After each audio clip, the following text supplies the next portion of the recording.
Welcome to all members. This is Richard Creed.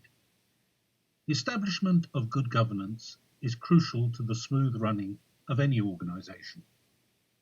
With our club secretary, David Wills, I am pleased to make this pre-meeting presentation to explain our thinking behind the Charter. Our current rules are over 40 years old and have been updated at various times through small additions and amendments. The General Committee felt these rules were out of date and did not encompass current requirements for greater information, planning and transparency.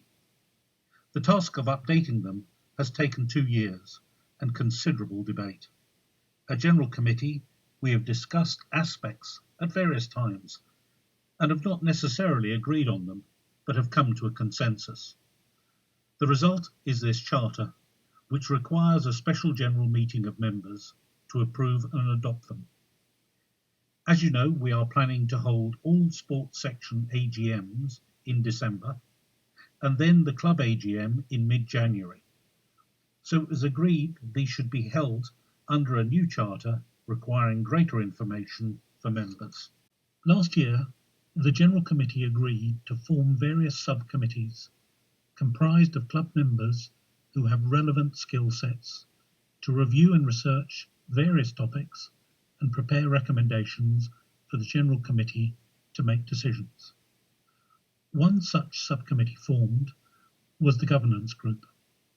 Its objectives were to look at all governance requirements of the club, initially concentrating on updating our old rules, establishing a complaints management policy, and overseeing a CASC audit. CAS stands for Community Amateur Sports Club, and by registering for this, we receive tax and business rates reliefs. However, there are a set of requirements which we must comply with. The Governance Group will continue to monitor the governance requirements of running the club to ensure we operate properly, with best practices, transparently, and in compliance with regulations. The Governance Group is comprised of David Wills, our Honorary Secretary and representative from cricket, Anthony Billington and Nicholas Miles from tennis, Colin Campbell from hockey, and Nick Denning from squash. Their skills cover legal, compliance, governance, and regulatory issues at the very highest levels. My thanks to all of those members who have given a considerable amount of time to the task of updating the rules, which are now embodied in this new charter. I would now like to hand over to David Wills to explain the primary considerations underpinning the new charter and the key changes from our current rules.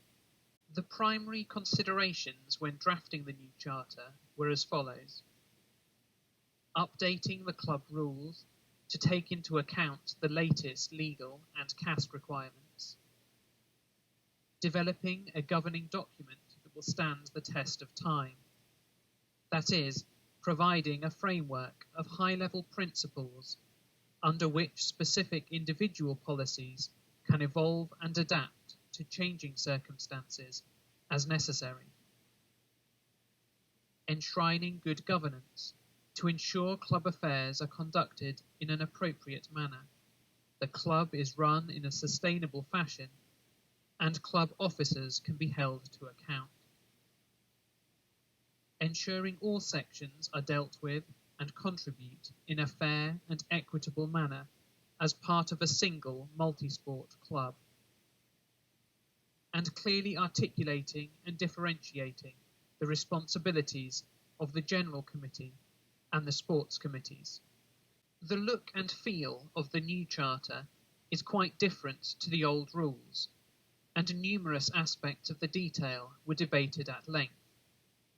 The size of the General Committee, term limits for committee members, voting criteria for the various types of meeting, and the list goes on. However, the key changes in terms of content are as follows: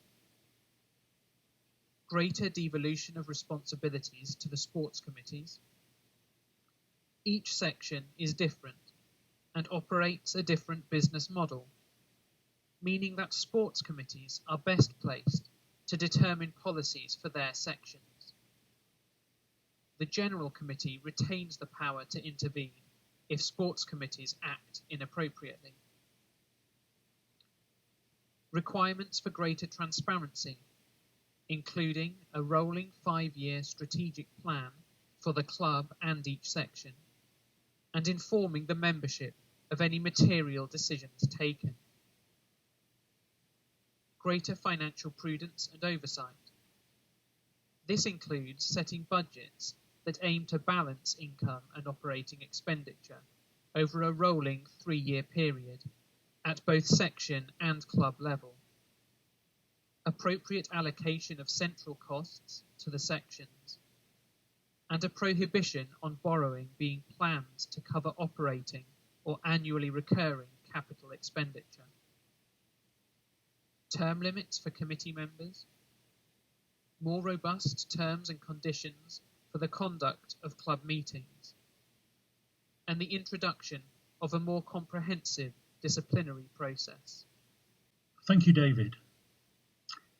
The Charter has been discussed at numerous General Committee meetings and passed through sports section committees as well.